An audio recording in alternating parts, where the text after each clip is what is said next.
for tuning into Zim News Beat TV with Robert Tapfumani.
Come here.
Akufira mwana usiku uno. Anza siri kushezera kuti tasu anza kudata filo mwana usiku uno.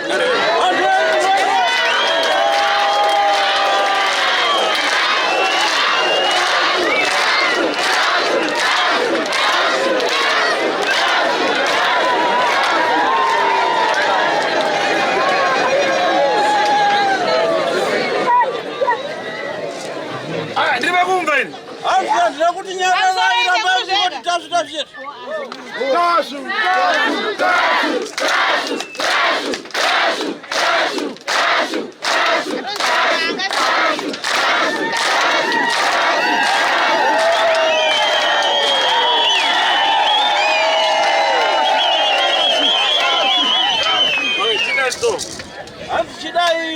Zukuru. Wewe uzari pakone nawe kuti iyo danaka. Azichuza mung'oka pecho pako kuti wewe kanaka.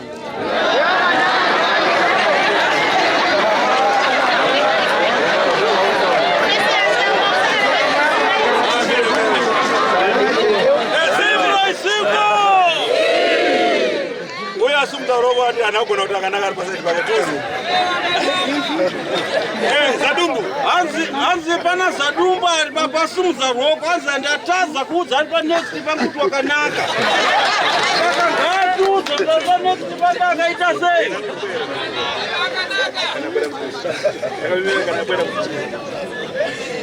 Oya arara kuzari pakoti pakanaka. Anzi yo wataza kuudza ari pedyo pakuti wakanaka. Toita sei. Oda kumudza kuti chiko. Aye, uza pakati pakoti danaka. Chiuza ari pedyo pako kuti wakanaka.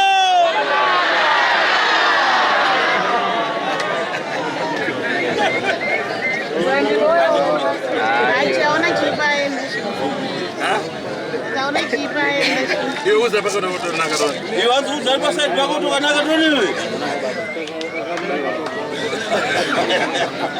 Iwe, uza ro wanaka. Azuza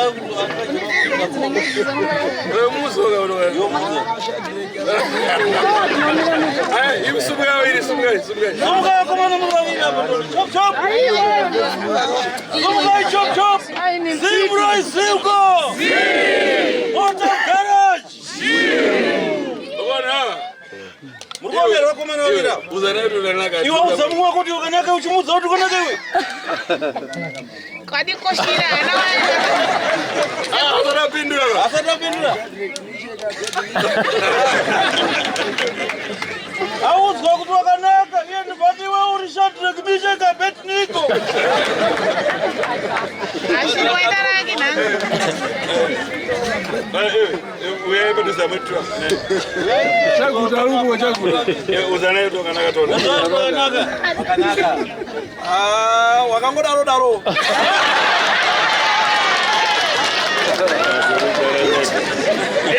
Chaguta. Zimro Zimko. Otari sisa vakomana vavira. Uya kuzonaka apo nzebo dzaripi. Uya ari kuzotoka naka apa imwe nzeve kadimuka chigwibwa haana.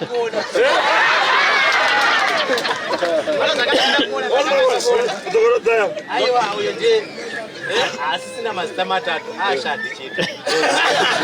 Wewe uyakanaka ero. Akangodaro. Kuti paurikeriwa. Aye kuti mutonyemba unongomanikidzira ujasadza. Chabwino. Zvakanaka. Aba maita sorry much ine ndikulewa nditotitasu. iko zvino maita rombo rakanaka vazukuru kusangana neni mudzimu wenyu mukuru munyika. Ndini mudzimu wamunonzwa unonzi tateguru Tashu. Penango panana fiti yake yatokoza ngabwere nipaitso panopa chinchino. Kana pakati penyu pane munhu anoziva kuti ane muroyi wake anetsa, ngauye pano ndimurayire muroyi wake izvo. Penango pamurapa, penango pana fiti ine kokoko ngaibwere chinchino. Kana pakati penyu pane muroyi aripo ndamutuka ndati chakuti chake chakati chamai wake, ngauye pano tipedzerane. Tiangizane tuonesane masimba kuti ane simba kudarika nemumwe ndiani. Ine ndopundura madzi. Hanzi ini ndinonzi pundura madzi.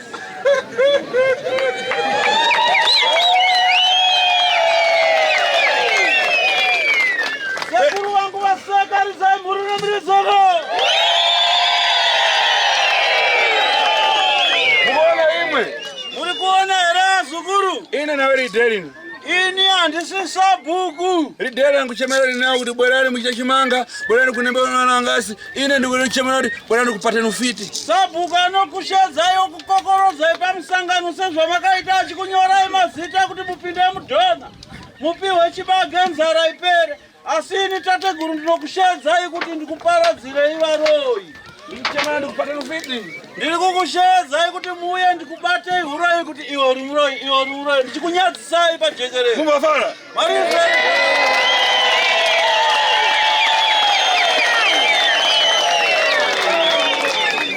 Penango wapo, unafo wako, pana atiyu wako. Penango watokoza pangani ya ufiti. Ndoko uzoti atiyu, afo. Tatswa bwela, ati koko, bora mako, akaripe koko. Ungadai uriani une hama yako, ngambuya wako, kana sekuru wako. Waunozikanwa nenyaya yehuroyi. Enda unovaudza kuti ambuya, asekuru, kwauya ng'anga inonzi Tashu yakutukai. Ngakaripe.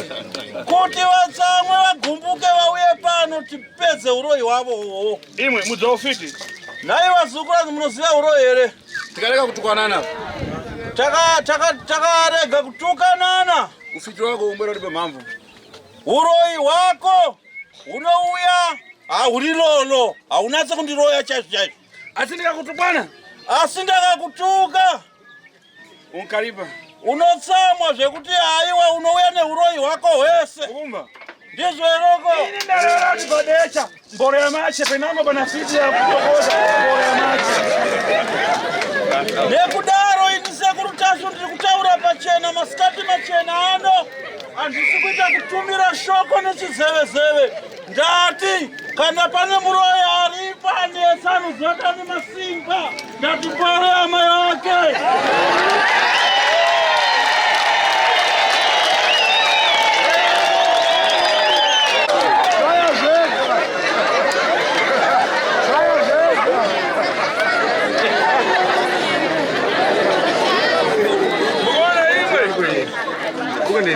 Vazukuru tereresai mutsoko.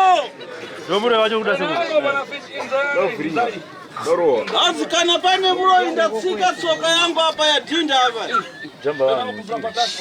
Hanzi iyi tsoka yangu ndatsika kakawanda paviri patatu padhinda tsoka yangu.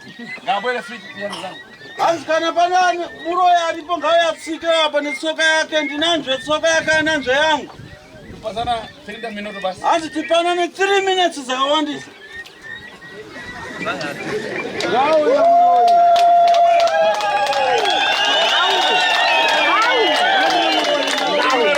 Iwe Robert.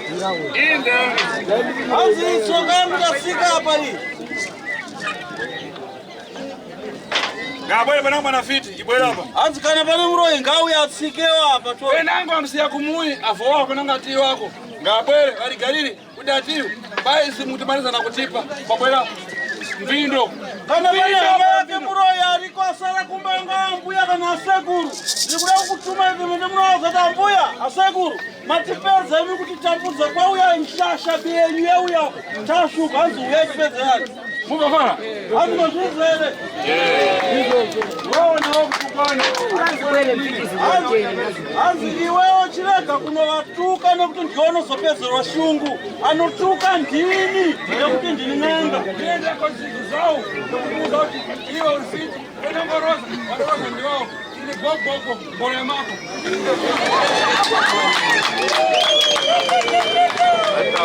Simro isiko. Anzi na sekuru. Inini sekuru tacho ndini ndakatenderwa pasi rose kunanga munhu uroyi. Ndini ndakapiwa magwaro pasi rose ekubata munhu uroyi. Mazvizere vazukuru?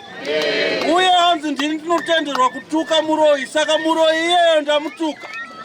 Imwe imba yanga riripo inango. Cherese muzwe munyaya iripo parapa. Ine nawo chimokandanda. Hanzi ine handisitsika mutanda. Review. Mapanza here. Oview mama. Mapapata here. Ine nawo chimokandanda. Hanzi ine handisitsika mutanda. Mukumba bwino. Muri kunzwisisa hereko? Imi ndakuonani mudazorovera. Zvona nimoga munadzora mana namakomo zvimana namakomo ndizo mazorovera imwepo. Hanzi ndinoda kuti muzive kuti handisitsika mutanda nekuti vazhinji venyu apa vanga vakaita nguva yakareba vakajaira kuona anatsika mutanda vachisvetuka mumakomo vachimhanyisa zvinhu. Zvino hanzi nasekuru ine handisitsika mutanda. Waona siyana kwazidachita. Cherechedzai muone pane musiyano uripo pakati patsika mutanda neni n'anga. Chimoka mutanda akabwera muno. Tsika mutanda kana auya muno mumusha. Iwe avho wako achembera. Iwe ambuya wako wachembera. Tiyo wako akaramba. Sekuru wako wachembera. Atafuna kupata zvikwambo. Kana kuti auda kubata zvikwambo. Iye uyu muzhove. Iye anenge ari mukomana achiri kuzvinzwa chigwindiri tsika mutanda cheche. Antamanga mazhi. Ambuya wako kana sekuru wako akasvika pamba pavo akati ndoda kubvisa chikwambo. Iye anomhanya baba, tsika mutanda anofamba baba. Kwavho vanotamangera. Asi kwa ambuya vanokwanisa here kumhanya kuti vaone zvaari kuita. Vanotamanga. Vanomhanya here ambuya. Uyo wakwira mzuru. Akamhanya akwira pamudenga pemba. Uyo nakumagadheni. Uyo adimudzira nekugadheni. Uyo wabwera na papomo. Uyo akwira mako. Kwavho vanotamanga. Ko ambuya vanogona kumhanya newe here vachiteverana newe kuti vaone zvauri kuita. Vati vadzinyere nakutamanga. Hanzi vanhu vatosvika pakutoita puu vachipamhanya chete kuita puu. Anomarizira kuti chosati zvanomweka aima mutunzo. Anozopedzisira abata muchiuno kuti tsika mutanda ndaneta chimhanya zvako zongoya nacho onenge chibata pachoka. Ndizvo lini?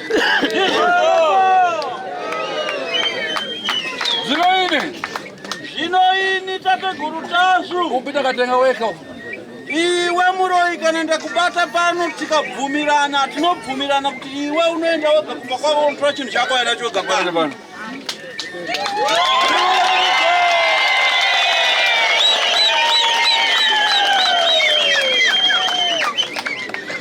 Ufidi uribe usimu.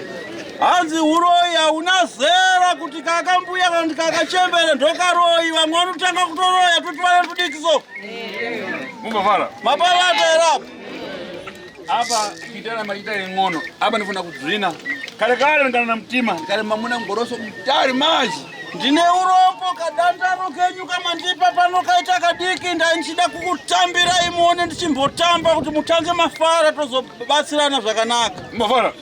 Izvi naso zviri kundifungisa kare ndichiri jaya ndandiri mukomana murefu kudarika muti. Ndaindikaita senta vamwe pano deri. Ndaindikana ndoti gogogoi pamusha penyu. Iyo kubwera kuona kuti mafika murendo. Waiti ukadaira uri mumba ukabuda panze woona kuti pauya muyeni panze apa. Iyo kuti kaje tipase mpando muyeni afika aone pakukhalira. Paunomhanya mumba kuti utore cheya kuti ndigadzikire vaenzi vauya panze vawane pekugarira. Inde tanga nangotsvutukika. Inangotsvutukika. Kugara sei. Iwo waibwerera kumboyo na mpando wako kumudakaita ndai. Waiti ukauya necheya yako ona ndatora zvimabhora zvangu zvomubhurugwa. Ndagadzika chimwe apa ndagarira ngo zvimabhora zvangu so. Iwo shamisika. Iwo uchiuya uone chea ushamisika kuti kwa kuru watogara kare.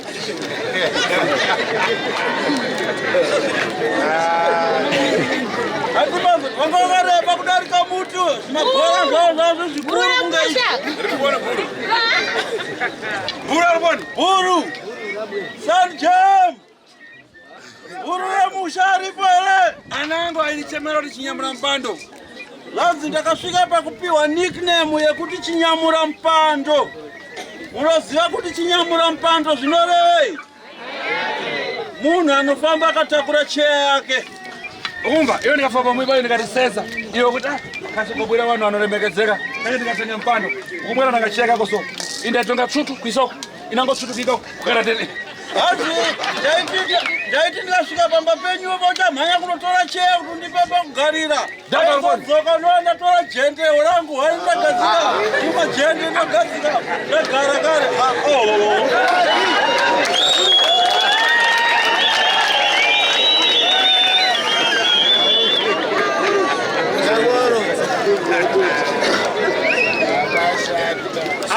Ndikuzombereka ndikutaura asi ndizvo. Iwe Robert. Ino reni yao ina mfumo, ina mambo, ina jani. Dunhu rina mambo here kana kuti rina sabhuku kana kuti rina headman. Ndiye mambo chimoyo. Ndo dunhu ra mambo chimoyo here. Penango akosivari, penango ana nhuma yashe yaboresa na rideri ngabori pano pasana moni. Kana varipo Changamire Chimoyo kana kuti nhumwa yavo yavatuma pano. Kana iripo ndinoda nhumwa ya mambo, mumiririri wa mambo na sabhuku anowasa dunhu. Vamwe pano vakwazisana neni tateguru. Muntu wese ngagare pasi achise. Munhu wese ngagare pasi. Achise chiri muzuru. Abvise heti idzi makepisa komana. Tave kuda kuita chivanhu.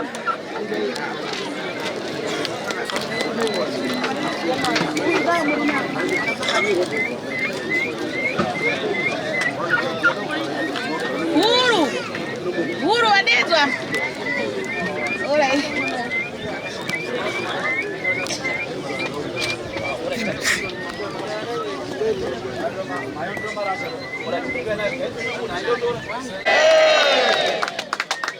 Apa.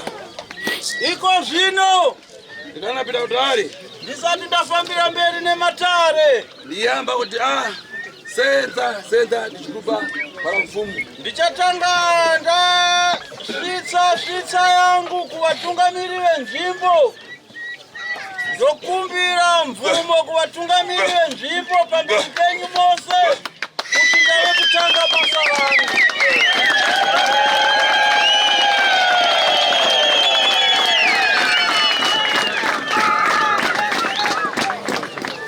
Idari. Sabu. Basi. Wakati yako. Ndakasimba watenzi. Chakuyamba. Jekunadi bumba zako muntu usinati ngagare pasi. Chekutanga.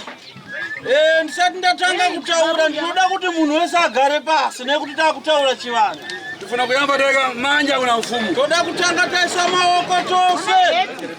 Na Changamire nekumhondoro.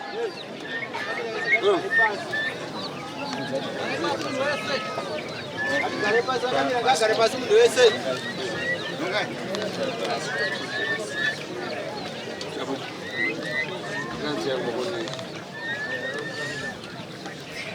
Muntu ngagare pansi. Munhu wese ndagare pasi ko. Ngagare pasi ngakwachera kumingwa mwache. Asingade kugara pasi ngaende kumba kwavo.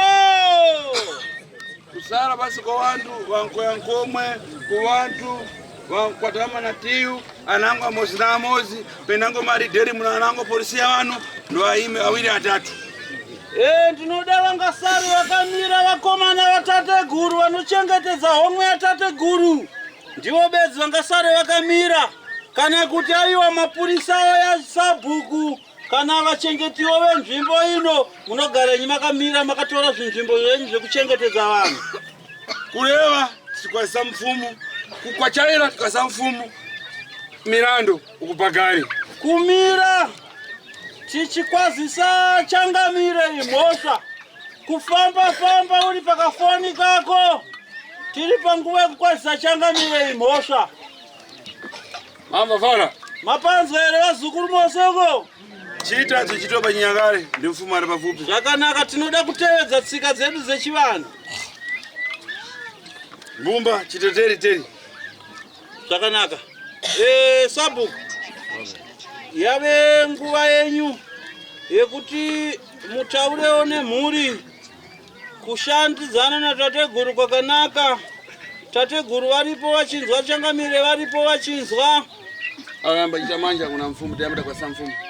Musati matanga izvozvo zvose munotifanirwa kutanga maisa maoko kuna Changamire. Mosvitsa dare kuna Changamire. Tokwazisa Changamire.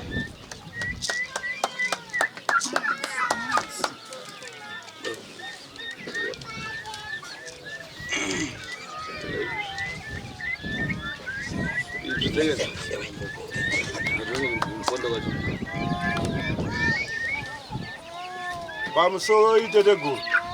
Pamusoro vanhu vese. Takukumbira tese tise maoko kuna Changamire. Tikwadzise watenzi. Ewo manja machinda.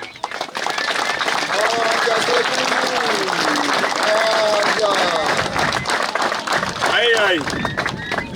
Basi pamodzi zviri usiyana. Mairi. Ai dikira iwe. Pamusoro. Ndiwe unza vantu kuti tifuna kuita manja katatu, manja kachani. Vantu vadzive. Ngoti manja munango ari pa. Ndokwasa mfumo wo. Pasi pamwe chete vari kumhepo vamwe chete. Sabhuku tinokumbira kuti vanhu vese zvakazarura nzeve dzavo kuteerera. Munotanga mavaudza tichaombera maoko edu katatu sezvizvi tichitaura mashoko yakati kuna Changamire. Vazive nhano dzekutevedzera. Urakadzana ufumu nano tufuna kuchosa leo. Munoisa mabvi pasi. Ndiani akakugadza iwe Sabhuku naye mukuru. Pamusoro wanu. Tinoisa manja kairi. Mutsika dzedu munodze kwa Chimoyo. Tokwidza manja kuna atenzi. Madzimai muneso manja kairi. Nai? Hatiti papa batete pamwe chete tesa handitika. Saka ndakugara pasi. Tokwidza manja kuna amhako handiti? Ndizvo richitwa. Takuti urazoroera to. Ivanu kutoratidza kuti unozvigona chivanhu. Sei uda kunyepedzera kudzemwaira. Hatise manja akwira makomo na Changamire. Manja sekuru. Indaika. Manja machinda. Makadiko. Aiwa tinofara, tinokugachirai sekuru, tinokugachirai. Wana mbuya ka. Mururu nemiridzo. Aiwa tinofara, tinotenda nokuungana.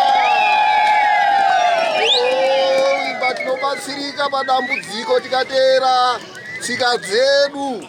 Chabwino. Tinozvitenda zvikuru. Ndikanati ndapita kutali. Tinotenda zvikuru. Tifuna kupata mfumu pakamwa pang'ono. Zvakanaka ndisatenda mberi ndichamboda kubata Changamire muromo padiki. Kuribe rineo iribe mpondoro. Hapana dziko, hapana nharaunda, hapana dunhu risina mhondoro mhepo yepasi. Ndifunawo pasi vadzigaro vabwere. Ndinokumbirawo kana dunzvi remhondoro yenzvimbo ino riuye tichingamidzane. Mfumu. Padunza yoda hapo. Pampondoro varibe. Hatina kunge tawaranza panyaya. Kuna mmozi asari atatu vana. Handiti vanenge vari vaviri vatatu kana vana here? Iko zvino hatina kuwaranza. Potore kuna ruboni. Muona ine ndakhala pano Tasvu. Zvamunoona ini ndigere pano tateguru Tasvu. Ife ava na mfumo handisi tivagadza umpando. Zvamunoona madzishe. Kunzi pana Changamire nhingi pana mambo nhingi. Ndisu madzitateguru tinogadza ushe ihoho. Tinotenda. Ivo vanotsamwirana paufamilya. Kana tichinge tagadza ushe, ivo ava madzishe vatinenge tagadza ava vanotsamwirana vovengana votanga kubatirana zvakaipa. Umbavona? Mapanzwa era. Tinotenda. Kunzika. Ava Murani ino mfuna kwako sesa. Iwo changamire venyu mudunhu rino. Ndinokurayirai mose vapwere vangu kuti muzive shoko rinoti munofanira kuvakoshesa nekuti vanokosha. Mamba fara. Munopanzwa. Mandinzwa roko.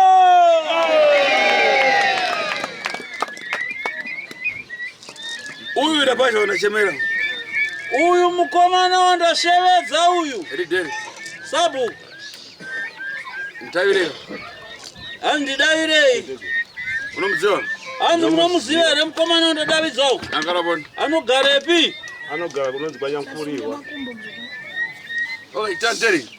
Zvakanaka ndoda kuti mudayizve. Sipanyanga, mfuna ndipate papano basi kana kuti namumwa next door. Girazi rangu muri kuda kuti ribate vanhu vemuvhireji ino bedzi here kana kuti matunhu ese?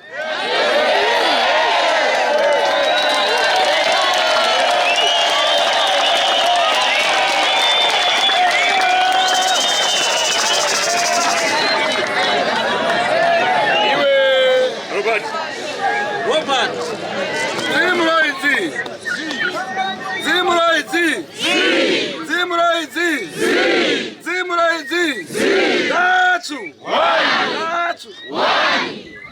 Ina ndikulewa zikumvika pasi kunkulo imwe mulanyinji mukunyera mumimba tangwanyi. Hanzi ndiri kutaura zviri kunzwika kurefuko ndiri munhu mumwe chete ko imimi neuzhinji wenyu muri kutaurira mudumbu sei?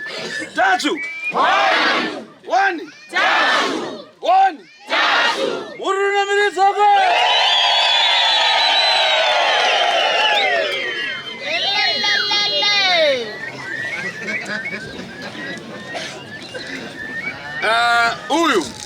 Uyu mukomana undashevedza apa.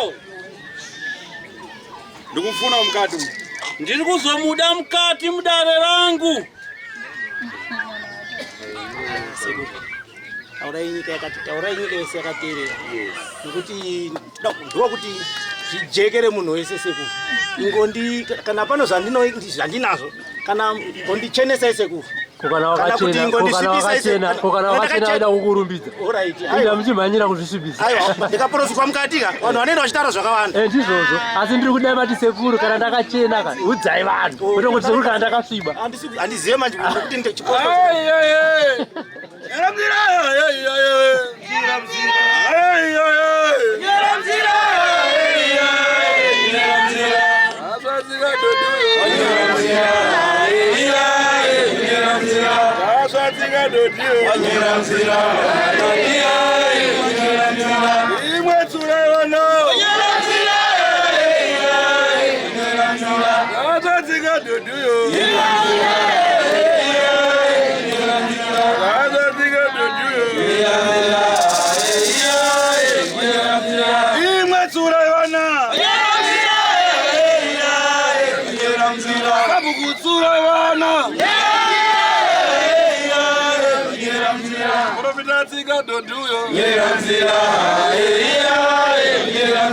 Iwe, ini profita. Iwe Sabu. Uyu mwana wako wemuprofita here? Ndiprofite. Chani chitika? Chii chinoitika pauri? Handina mweya. Ndinongonamata chete. Uchitani? Unonamata uchiti kudii? Ndongonamata, ndongoenda kumasowe kunozononamata chete. Ukaona ngani nipo? Muri kuona here nhau iripo wazukuru? Ukaenda kumasowe. Wakaenda kumasowe? Makamba kuita minamato bani? Kana makuchitanga kuita zveminamato yenyu? Zina kupai. Zina kupapa. Zita rako baba. Namwe mtene. Nere mwana komana. Mzimunera. Nere mzimunera. Ukunamata. Unenge uchinamata. Ndizo rini? Ndizo here? Ndizozo. Mzimunera ndife. Hanzi mzimunera ndisuka. Vamunenge uchinamata.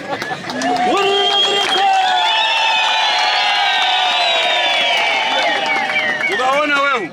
Ukazoona iwewe. Ile ndakuchemerwa karabu. Ukazoona ndakushevedza wakagarapo. Wakamborewa nani?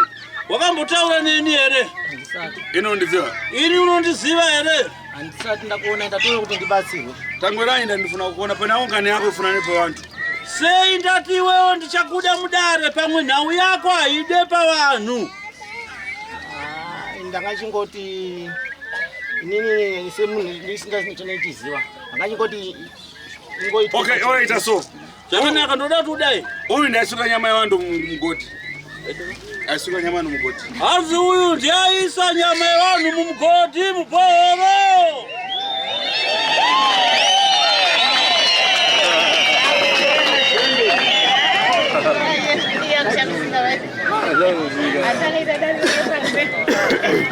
Ena kuta zina uremu. Ani wewe. Wewe nicheze hivi. Nikuonesha hapa. Ukatae, wewe padecha. Kana na bwera muno ingana mundu akukanyama. Andinazo ndinoziwase kumoto ndibasira kwani kushandisa. Anzi na sekuru. Iwe ndakuudza ndaida kuita ndichikunyenyereza ndikati ndokuda mukati. Iwe waramba wati ndikuda pano. Saka ndati iwe nauya ndakawinga muno munharaunda. Inauya kuda kugadzirisa ushereketo uri kuitwa pachibhora. Saka pachibhora panoiswa nyama yevanhu apo, bvudzi revanhu, mafuta enyama dzevanhu. Ndiwe muroyi wacho uri kuisa zviri pabhora apo. Muri nemiridzo. Hazina sekuru. Uri kuti kudini dare rangu randasanyangura pamberi pako. Sekuru ina andina zvandinosi. Uona ngani yako wewe? Azuri kuona ere nhau yako wewe mzukuru. Muno murene yao ndabwera zvakuipa zvakunaka ndifuna kucheza vandu vatsudzuke. Muno munharaunda muno mutauya kuzotsanangura nekugadzirisa zvakanaka nezvakaipa kuitira kuti vanhu vasununguke, vanhu vapone, vanhu vararame zvakanaka. Ena kuchemera ndipo taura zvakuipa hapo? Hanzi ndinda kushedza ndina kana chakaipa chandataura. Ndikufuna ndicheze newe. Ndikati ndiri kukuda nditaure newe. Ini mwananya, mwana atunda. Ini chozo ndichotazo. Yo, botanga kuti pamusasa pamunondo mwana sura mwananya. Ini ndipo kuchemera zvakuipa ini. Hanzi ndina kushedzera nyaya yakaipa. Uma, ini ndipo kuchemera ngani yako ipa. Handina kukushedzera nyaya yakaipa. Tambotukanana?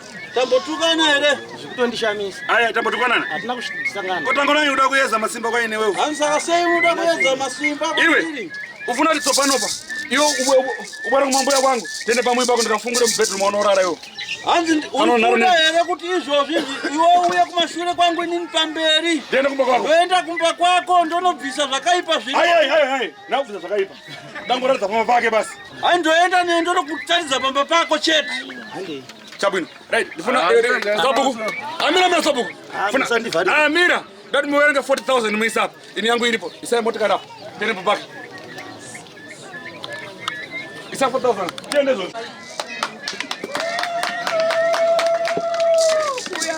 Ananga darewa ndibuya ndamari za mpini. Vamwe vakati buya ndakapedza mpini uchida kungochengetedza chete uchitopera. Ndifuna kuyamba kurewa ngani akansera. Ndikuda kutanga kutaura nhau yemunhu aimbova kansela. Sokera. Mapanzere. Apa mudanyamara. Hanzi koingani makanyarara. Itai hunde. Kani ndafuna mune wengana sakusizo kupombola kabrito. Hanzi nhau yandi. Zimra iziko.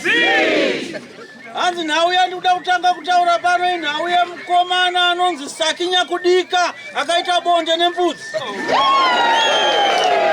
Chimina muzingo.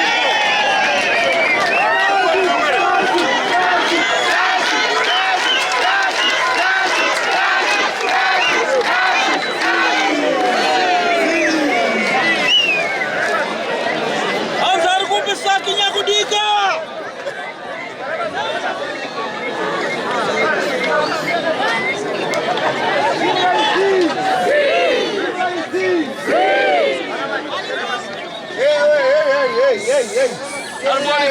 Ari kupi kwa Sakinya Kudika.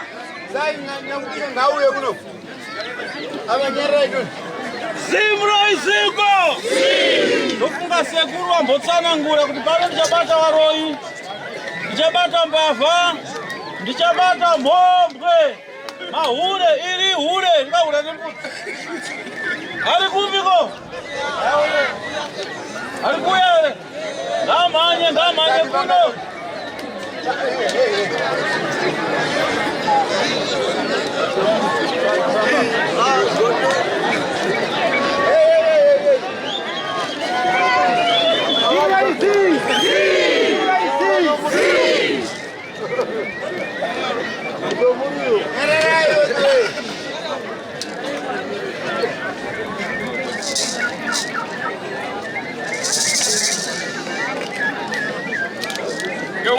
Wakati mzukuru. Wacha bwana. Wapa kupi? Hutu ndio baru ya tukana mtanga.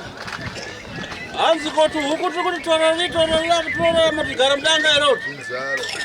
Wafa ne zara sekuru. Ayo mnyara na mandoni. Kwa mtanga sasa sungwa ndio tusubuda bana.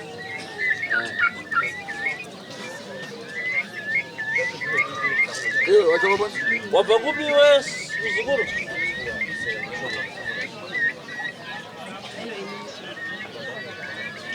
Nkani. Uwana ngani yake huyo? Anzi murukone nao yake huyo. Ila podo kana kwa mfumo ili kufika. Anzi yakangotsikwa kana kwa mambo chaikwa inakushika.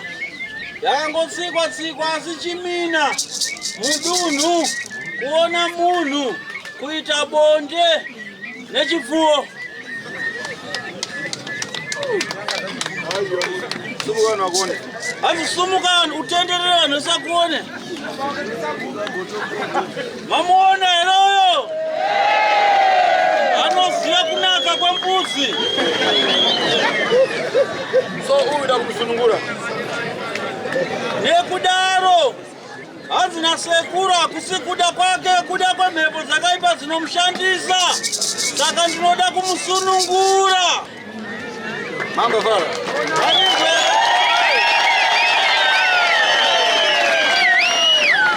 Yesa kusunungura umfuna nini? Saki anzi unoda ere kusunungurwa nemhondoro kana chimina chaukaita chikana tahudi. Munoiko. Sumuka. Saka ufuna utsudzuriwa ere ufuna lini?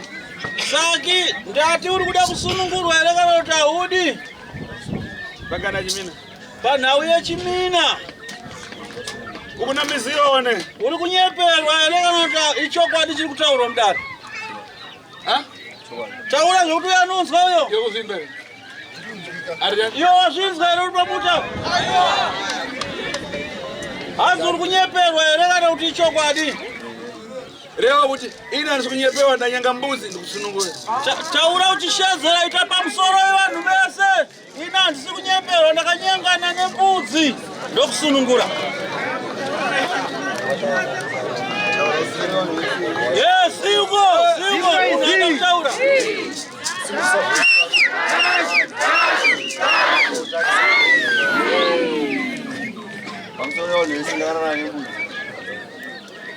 Cheza. Taura. Ino ningana na wakati nishoa mbuzi ndabombora nikana na nyere. Unotaura kuti pamusoro indronzi ningi ndinobva kwakati chokwadi chabatwa pano nasekuru. Mbudzi ndakararana nayo ndandaitawo domba rekuda mukadzi. Kuna kutsudzura umpondoro. Hani ndikuda kukumbira kusunungurwa nemhondoro. Sure, chokwadi itaona sekuru yakararana nayo mbudzi sure. Sanda zviri zvaiti kawandiziwa pakuti zvokuiti vokuvangu yacho Vangu yacho. nezvinokubanikwa ndatozviita Ukunzwa mambo. Mambo hanzi unokuzvisa ere? chokwadi kuti akarara nembudzi saka arikuti arikukura usunungurwa yakabira sei chokwadi. So uyu nyaya yake afana kubhadhara 14,000 asa takutsunungura ngatsvake mbudzi kazi. Nekudaro nyaya yakaifanirwa kubhadhara 14,000 mudare ratateguru kuti asunungurwa asi tateguru avamudhurisire. Hanzi ngaatsvage mbudzi imwe chete. Ndichitova imambo. Kana achinge atsvaga mbudzi yake imwe chete inosvitswa kwamuri madzishe. Ndimi munozoziva kuti munozokapidzirawo pasi nenzira ipi. Nawe yanga iyi. Haisi yatateguru tashu. Uyu ndikumusunungura mahara. Tateguru tashu vari kumusunungura mahara. Mbudzi ingwera kwa imwe. Mbudzi inouya kwamuri varidzo nzvimbo moitawo chikaranga chenyu. Kumefana.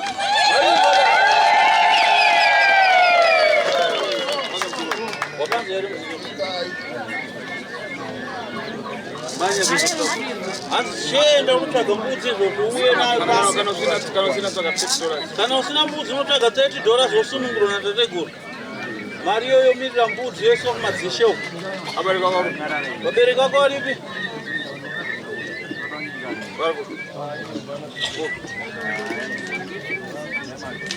Saka $30 ziri kuna mbudzi. Nasi. Yopugama. Saka nakazo yopugama. Somo. Tamba mzamoga yako. Akunoshira basi.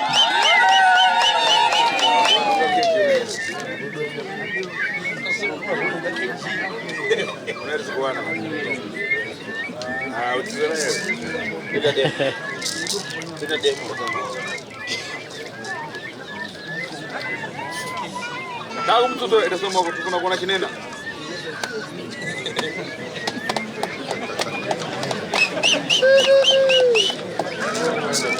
Kaza kumbuka. Sekretari bon. Sekretari aripiko. Unyore tsala kanyanga mbuzi. Nyora imaminesi akaita bonde nembuzi mzukuru. Pale nango kani kubwera pomwe. Kani. Ndikangana mkwasha na mbuya. Adakwatira kupombolana. Atire chitofeki natesha chitofeki. Zvakanaka zimro isiko. Hazina sekuru pane mwe nhau yandiri kutsanangura pano iri kubuda pagirazi rangu muchioni changu. Mukati menharaunda ino ndoda kumbofamba nezvimina zvandiri kuona. Saka nepo pane chimina chandiri kuona chemukwasha naambuya Natasha na Johnny. Ngauye kuno. Ngauye kuno Natasha na John. Sabugu. Urosiwere. Vari kupi?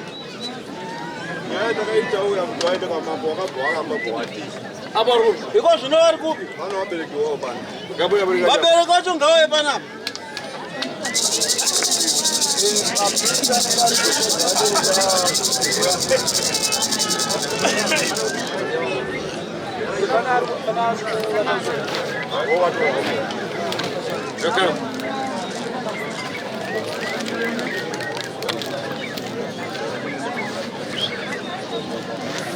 Hiyo nani? Unaanza nini? Maika wanda mapresha tena. Mwana wako ndio bwana. Mwana wako ndio upi na John na Natasha? Muskana. Ndiwa mai hadzi. Abari wona. Iri kupi hadzi? Sezvaru harani. Koma munachi. Komkwasha wako. Sezvanchazida. Asi ngani uraidziwa ere kuti ambuya nakwasha danyanga. Asi nawe yakaitwa nevana iye kuti mwana sikana ndiambuya. Mwana komana uyu mkwasha nambuya vakatorana uri kuziva ere? Imi vanhu vakuru mudati nayo dani. Saka imimi vanhu vakuru makati kudii nayo nhauyo ikasvibisa nzvimbo. Nhau yakataurika ikauya masapuri ikataurika.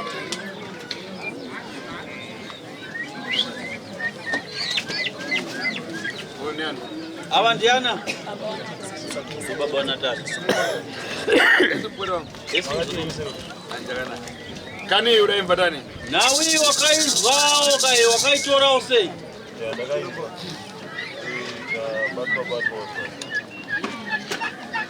Mwana ananagiwa na ngwasi. Alizoziwa walimenge kwanoona na watu wanaenda na sisi. Kuti atiyepika kanaenda hapa kwechete. Iwe ndani mwana ananagiwa na ngwasi anapatiwa mgongo. Ya wazona uyata. Kwa sababu bondi pasa sana kudaro bombola. Asi mkwasha chari kupi koni bombiga. Kubata mwana kupulisira kuna ambuya. Hapo akamanga makala.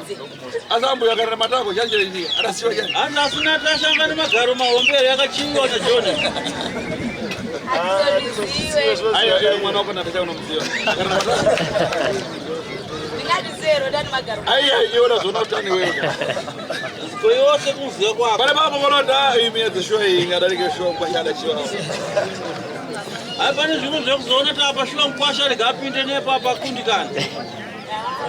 Wakabereka. Kiziyo ndakabereka. Ndikazoiwana. Chabino. Ufuma uponi. Changamire varipi?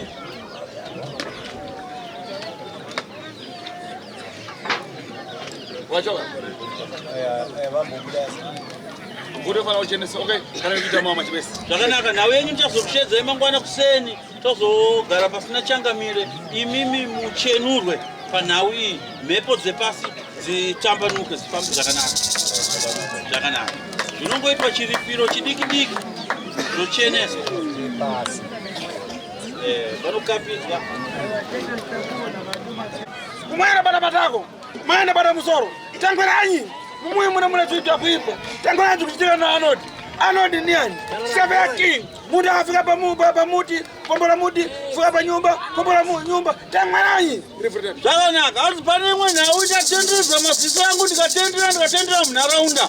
Pane mwana wandiri kuona mwana komana. Mwana wandiri kuona kuti akati fambe akasvika kana pachidombo. Woita bonde nechidombo chiye. Wofamba usvika pamadziro emba, woita bonde nemadziro emba. Wofamba akasvika pabako remuti, woita bonde nebako remuti. Arnold. Ngabana. Hanzi ngauye kuno. Hapo. Familia yake boni. Hapana hama zake. Hanzi hama zake ziripi? Gazuye hama zake.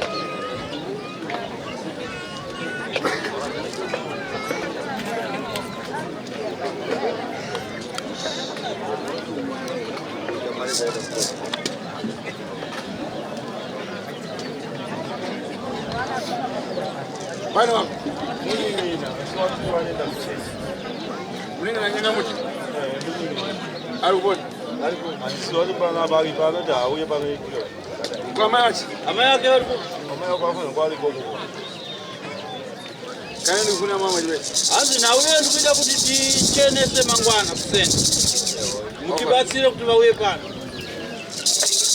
Mumono ndikufuna kusiya zezo mama. Hanzi mumusha munoda kusiya zvinhu zvese zvanaka.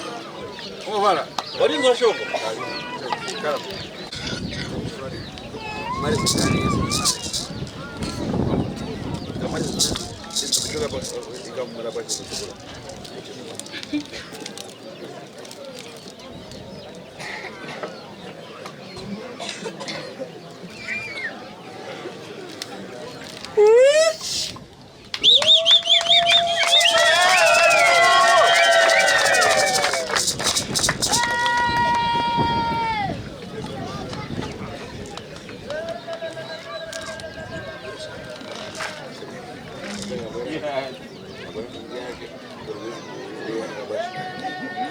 Hapa ngani kusototrika.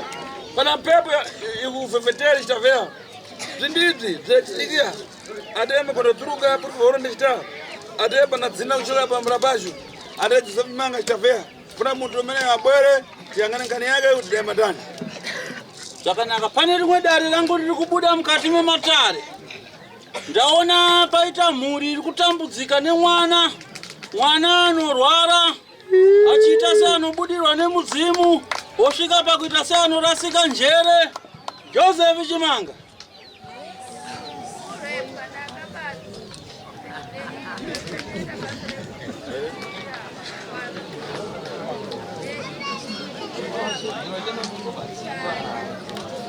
Joseph Chimanga. Paribe. Hapo hele. Alipo. Ukara bwana. Unogara ku. Bwana familia zako bwana. Hanzi shedza hama dzako dzoye pano.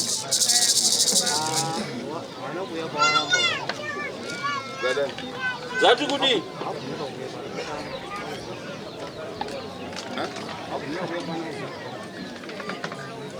Tofani ngani ushoferi mazi ufidi kwa mpangirana. Hanzi ndaona matambudziko ari kurarama unayo mukati memusha wako. Yekurwara kwemwana. Mwana anoshandiswa nezveusiku. Mwana orwara usvika pakuita seanobudirwa nemudzimu. Mudzimu wachooneka kunzwisisika woita sekunge mwana anorasika njere. Hanzi muroyi wako ari kukutambudza ihama yako. Mukoma here munin'ini Antoni.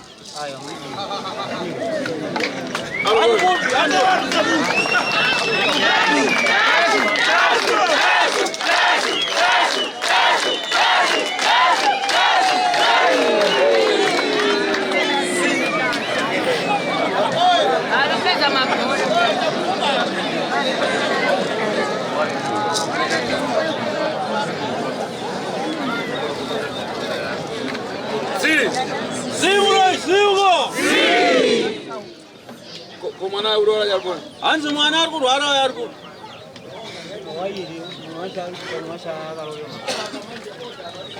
Sabana bari bari. Pano hapana mumwe chete aripo pano ako panapo. Kana yako zvakanaka ndinokuda mumatare mangwana uye mumatare mangwana iwewe nemukadzi wako nevana vari kurwara kana zvakwanisika.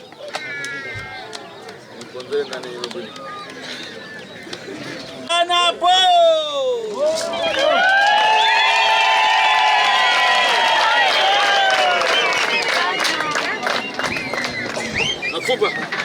Mapupa!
For these and more stories, tune in to Zim News Beat TV with Robert Tafumani.